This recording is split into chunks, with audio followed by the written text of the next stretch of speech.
Bonjour Sylvie Chabas, vous vous référez à un programme MBSR. Qu'est-ce que c'est exactement? Le programme MBSR, c'est donc le programme que j'anime, j'enseigne depuis maintenant quelques années.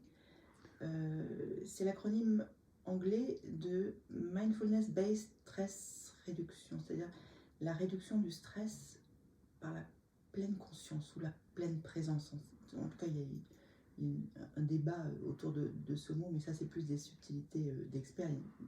Certains avancent que la conscience ne peut pas être pleine, elle est de fait. Donc, on ne va pas rentrer dans des petites subtilités comme ça.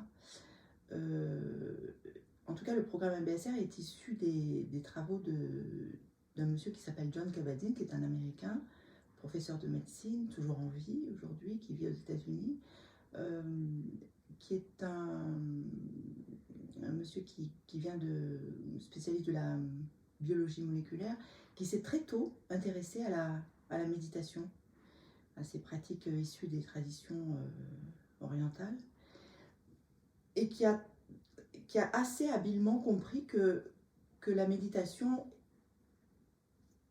on pouvait justement retirer les bénéfices de la méditation sans forcément verser dans le bouddhisme. Donc ça a été, il a commencé par créer en 1979 la clinique de réduction du stress à l'université de médecine du Massachusetts aux États-Unis. Et ça a été un petit peu le point de départ, c'est-à-dire que il a lancé cette clinique de réduction du stress pour déployer justement ce programme MBSR. Et à partir de là, on peut dire que la pleine conscience a pris son essor. C'est-à-dire qu'il a laïcisé ce programme, enfin cette méditation, la méditation de pleine conscience, il l'a rendue laïque, donc accessible à un grand public. Et on lui doit aussi un autre mérite, et pas le moindre, c'est qu'il a été un des premiers à se lancer dans l'aventure scientifique, c'est-à-dire à essayer d'évaluer, de mesurer les bienfaits, les bénéfices, les apports de la méditation sur la santé, sur le cerveau, sur la santé psychique, la santé globale. Il n'est pas le seul, bien sûr, beaucoup de scientifiques, d'autres scientifiques se sont mis dans cette aventure avec lui. Mais en tout cas, il est à l'origine de ce courant de recherche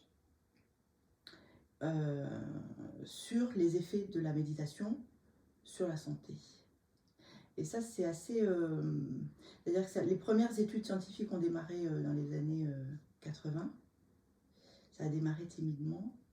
Et puis ça s'est poursuivi comme ça progressivement jusqu'à atteindre vraiment... aujourd'hui, c'est considérable. C'est... Pour vous donner un exemple, en 2019, il n'y avait pas moins de 1900 publications scientifiques qui avaient comme mot-clé le terme mindfulness, qui est donc la traduction de pleine conscience. Donc c'est assez considérable. Et ça touche pas mal de domaines. Ça touche la psychologie, les neurosciences, l'immunité, la biologie, la recherche biomédicale. Ça touche effectivement aussi toutes les pathologies qui sont induites par le stress, et il y en a beaucoup, dont le vieillissement cellulaire par exemple. Donc c'est assez considérable aujourd'hui. On peut dire que la pleine conscience est vraiment un domaine qui est excessivement observé. Et cette validation scientifique joue pour beaucoup dans le... comment dirais-je, joue pour beaucoup dans le fait qu'aujourd'hui c'est abordé, la méditation est abordée comme une discipline, une pratique qui sert à la santé. Donc petit à petit, les choses avancent. En France, c'est beaucoup plus timide. Aux États-Unis, là-bas, c'est vraiment la méditation est vraiment quelque chose de, comment on pourrait dire, grand public. J'ai pu m'en rendre compte, puisque je suis allée faire mes séminaires de formation pour devenir instructrice MBSR, j'ai pu me rendre compte de l'essor de la pleine conscience, là-bas, outre-Atlantique. D'ailleurs, quand j'y suis allée, c'était en 2015. Il y avait la une du Time qui avait fait grand bruit dans les milieux de la méditation. Le Time Magazine avait vraiment consacré sa une à Mindful Revolution, c'est la révolution consciente. Justement, il parlait justement de ce courant de recherche au sein de la méditation, de cet engouement pour le public, etc. etc. Donc aux États-Unis, c'est vraiment mainstream, hein, comme on dit. Et en France, en Europe, en tout cas, ça avance plus timidement.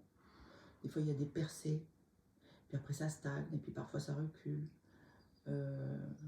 La dernière percée assez notable, c'était en 2019, le ministère de la Santé avait organisé un colloque sur ce thème, sur le thème de la pleine conscience. Et justement, en ouverture de ce colloque, le ministre de l'époque, je crois que c'était Jean-Jacques Salomon, disait « C'est acquis maintenant qu'on nous apprend à bien manger, on nous apprend à bien bouger. Quand va-t-on appréhender la santé mentale comme une nécessité de santé publique ?» Et cette pratique, la méditation, c'est vraiment une des pratiques les plus pertinentes aujourd'hui en matière d'hygiène mentale, en matière de lutte contre le stress. C'est assez difficile, hein, d'expliquer la pleine conscience, parce qu'il y a plusieurs portes d'entrée. Il y a vraiment, ça donne accès à un vaste champ de circonvolution, on pourrait dire. Mais pour résumer, on pourrait dire que la pleine conscience, c'est essentiellement une pratique sur l'attention.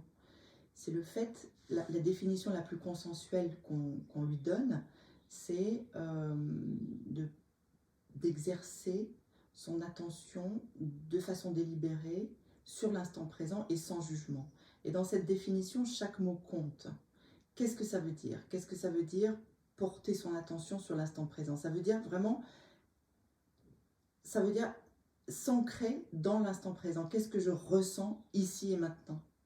Ce que les gens oublient la plupart du temps de faire, c'est une composante. L'instant présent, c'est vraiment une composante qui est négligée la plupart du temps. Qu'est-ce que je ressens? Qu'est-ce qui est senti? Qu'est-ce qui est goûté? Qu'est-ce qui est touché? Qu'est-ce qui est là maintenant? Parce que pourquoi on appelle MBSR la réduction du stress par la pleine conscience? C'est que la plupart des gens qui sont en proie à du stress chronique, ce sont des gens qui n'arrivent plus à s'ancrer dans l'instant présent. C'est-à-dire qu'ils sont tout le temps dans les anticipations, les projections, et la plupart du temps, ils sont attirés vers le scénario du pire. Et si et qu'est-ce qui va se passer, etc. etc. À l'inverse, ils sont pas non plus, ils n'arrivent pas non plus à s'extraire de leur schéma, leurs affects, les souvenirs douloureux avec toutes les charges émotionnelles que ça peut contenir. Donc, vraiment s'ancrer dans l'instant présent, c'est un petit peu comme, vraiment, il y a une métaphore qui marche très bien pour expliquer l'instant présent, c'est vraiment ce bateau, la quille du bateau, qui sert à nous ancrer dans l'instant présent pour être moins sous le joug des vents, des vents contraires ou de tout ce qui peut perturber la route d'un bateau si on n'a pas une quille, quoi. Voilà. Donc l'ancrage dans l'instant présent, c'est une des composantes essentielles de la méditation de pleine conscience. Et on se rend compte de plus en plus à quel point c'est thérapeutique, justement par opposition aux gens qui sont vraiment, qui plongent dans des états extrêmes de stress chronique pour les raisons que je viens de vous expliquer. Si on essaye de regarder un peu plus en profondeur les mécanismes qui conduisent au stress, on s'aperçoit que c'est pas tant les caractéristiques objectives de tel ou tel événement qui nous stressent réellement. C'est plus l'évaluation, l'interprétation qu'on donne aux événements qui est stressant. C'est ça qu'il faut bien qu'il faut bien dissocier. Quand, par exemple, effectivement, il y a, on peut être stressé par plein de choses aujourd'hui. Il y a des événements qui sont stressants de fait. Un immeuble qui brûle, ou un attentat, ou un tremblement de terre. Effectivement, ça, c'est des événements qui sont stressants de fait. Mais ces événements-là, pour lesquels on n'a pas le temps d'avoir une évaluation, on n'a pas le temps d'avoir une interprétation, ces événements-là, finalement, sur un réfléchi, ils sont rares. La plupart des gens qui sont extrêmement stressés, qui plongent dans une espèce de stress chronique, ce sont des gens qui, justement, ont une interprétation, une évaluation négative des événements qu'ils traversent. C'est ça qu'il faut bien considérer. Et c'est sur ça que la méditation agit. C'est-à-dire que le fait de se poser, mais vraiment d'apprendre à véritablement se poser, fait que il va y avoir cette diffusion, il va y avoir cette dissociation entre l'événement et l'interprétation qu'on lui rapporte. C'est vraiment le fait de se poser, de s'ancrer dans l'ici et maintenant qui va faire que on va voir, ça va apparaître de façon très très claire l'interprétation qu'on donne à ces événements. Et à partir de là, parce qu'on le voit, on peut s'en détacher. Mais alors, tel que vous le décrivez, ça semble être un très long processus. Est-ce que c'est comme une psychanalyse, il y en a pour des années? C'est-à-dire que oui, c'est un chemin de vie, la méditation. C'est-à-dire que c'est pas une fois de temps en temps. On s'engage dans cette pratique parce que d'abord c'est une pratique et il faut s'y engager il faut s'y engager pleinement. Il faut s'y engager quotidiennement. Mais ça peut faire peur aux gens au début, hein. Mais en tout cas, c'est vraiment une pratique. C'est-à-dire que il ne faut pas avoir peur de la régularité, il ne faut pas avoir peur de la répétition non plus, mais c'est quelque chose qui se conçoit dans la continuité, évidemment, évidemment. Mais ce n'est pas du tout le même travail que pour une psychanalyse. Dans une psychanalyse, on va aller chercher très très loin dans l'enfance, dans les racines de ce truc. Mais je veux dire, la méditation, c'est un petit peu tout le contraire. C'est vraiment faire avec ce qui est là, maintenant. Moi, je dis toujours à mes élèves, enfin, ça me contrarie de prononcer le mot élève parce que moi, je me sens résolument de l'autre côté, du côté des gens qui continueront à apprendre jusqu'à la fin de mes jours.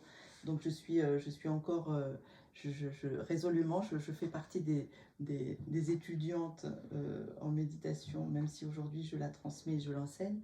Bon, ça c'est une parenthèse. Mais quand les gens qui viennent à moi pour s'initier à la pleine conscience à travers le programme MBSR, je leur dis, n'essayez pas de tout comprendre au début. Faites-le.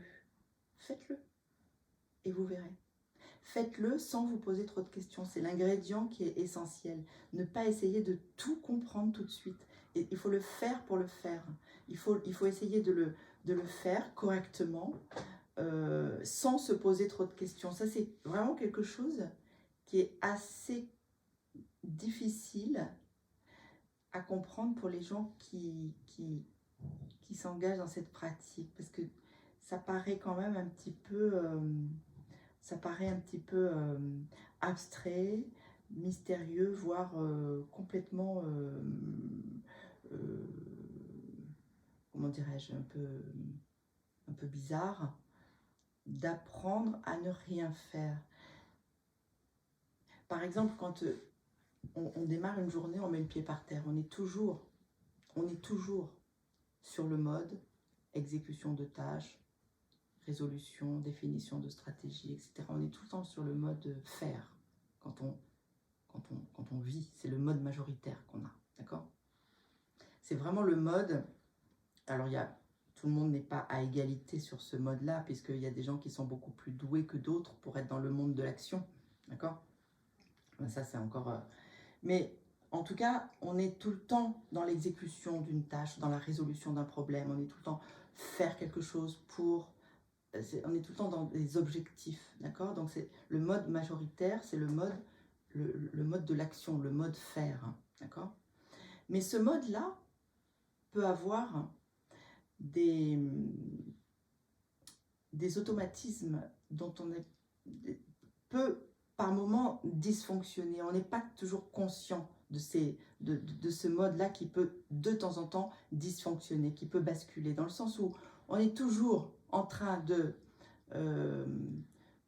d'essayer d'évaluer, de commenter, de rétablir les situations, d'essayer de faire pour essayer de corriger un truc.